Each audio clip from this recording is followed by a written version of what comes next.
Hyvä!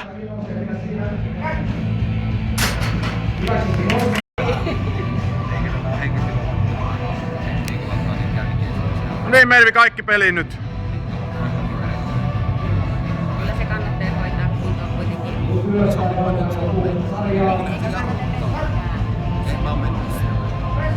Työnnä!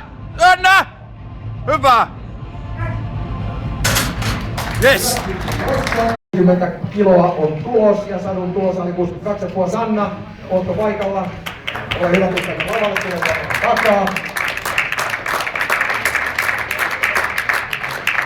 Ja tiukkaa kisaa käytiin. Kolmas oli sitten Mervi Korkeasaari. Onko Mervi jossain? Tuolta tulee Mervi. Onnittelut Merville ja täältä saadaan pystyä mukaan.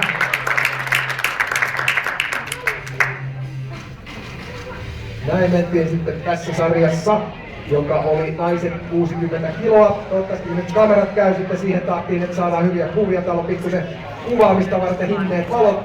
Mutta me jatketaan tätä palkintoja heti kun leidit on kuvattu.